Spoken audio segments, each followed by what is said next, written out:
Bismillahirrahmanirrahim. Assalamualaikum warahmatullahi wabarakatuh.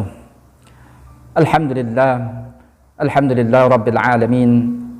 Wassalatu wassalamu ala sayyidina Muhammadin wa ala alihi wa ashabihi ajma'in.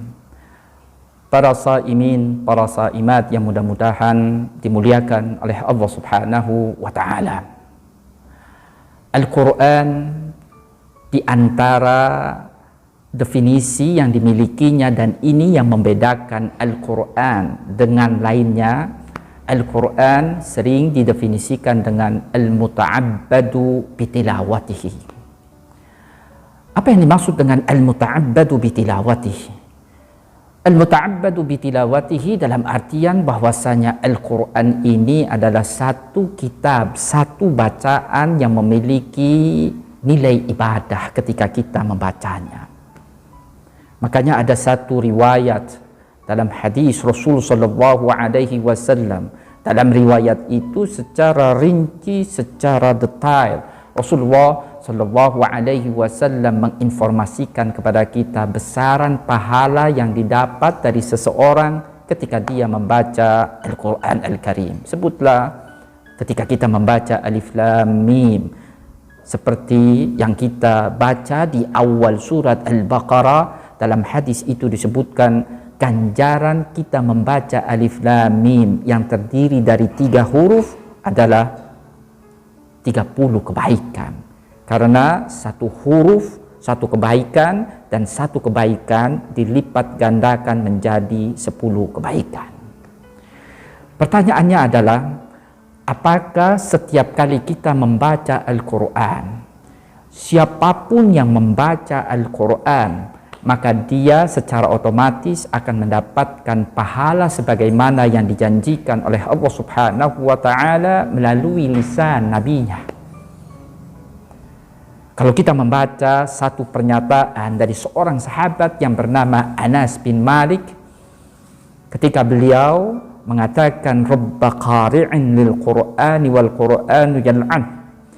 Berapa banyak dari orang yang membaca Al-Quran dalam waktu yang bersamaan Al-Quran melaknatnya.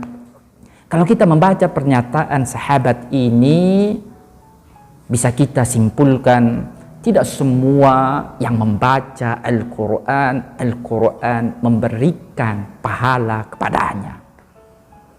Ada orang yang membaca Al-Quran tanpa didasari dengan keimanan. Dia tidak mengimani bahwasanya yang dia baca itu adalah bagian dari kitab Allah. Dia membaca Al-Quran hanya sebatas untuk ilmu pengetahuan. Atau bahkan lebih parahnya, ada orang yang membaca Al-Quran karena dia mau mencari tahu kesalahan yang ada dalam Al-Quran. Dengan harapan, dengan bacaan itu dia akan bisa menghujat Al-Quran. Tentunya, ya, ada juga banyak bahkan dari orang yang mengimani Al-Quran, dia mempercayai Al-Quran, tetapi dalam waktu yang bersamaan perilaku dia tidak mencerminkan apa yang dia baca dari Al-Quran. Fenomena seperti ini tentunya jauh untuk dikatakan Al-Quran akan memberikan dampak pahala bagi orang yang membacanya. Makanya agar Al-Quran memberikan dampak pahala bagi yang membacanya, sebagaimana Al-Quran itu sendiri sering didefinisikan sebagai al-muta'abbadu bitilawatih, sebagai kitab suci yang memiliki nilai ibadah. Dan ini yang menjadikan kekhususan yang dimiliki oleh Al-Quran dan tidak dimiliki oleh bacaan-bacaan yang lain. Ada satu firman Allah Subhanahu wa ta'ala, tepatnya firman Allah Subhanahu wa ta'ala dalam surat Fatir ayat 29. Kalau kita membaca ayat ini bisa kita jadikan sebagai tuntunan bagaimana semestinya perilaku kita, agar supaya ketika kita membaca Al-Quran, nilai ibadah yang dimiliki oleh Al-Quran dapat kita peroleh.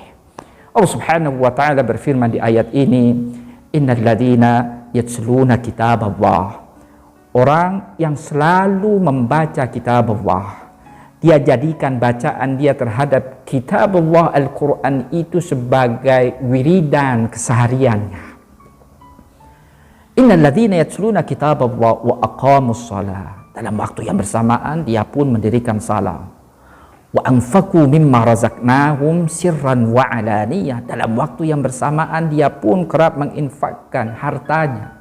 Baik itu dia lakukan secara sembunyi-sembunyi maupun dia lakukan secara terbuka. Orang yang seperti ini digambarkan dalam ayat ini adalah ulaika yarjuna tijaratan lan tabura, orang-orang yang menginginkan, mengharapkan perniagaan yang tidak merugi di sisi Allah. Kalau kita membaca penjelasan dalam sejumlah kitab tafsir, tijaratan lan tabura, perniagaan yang tidak merugi, ini bisa diartikan dengan ganjaran pahala dari sisi Allah. Dengan kata lain, ayat ini mengajarkan kepada kita pentingnya kita untuk memperhatikan sisi amaliyah keseharian kita, ubudiyah kita, baik itu berkaitan dengan hablum minallah yang digambarkan dalam ayat ini dengan salat, maupun berkaitan dengan hablum minan nas yang digambarkan dalam ayat ini dengan berinfak.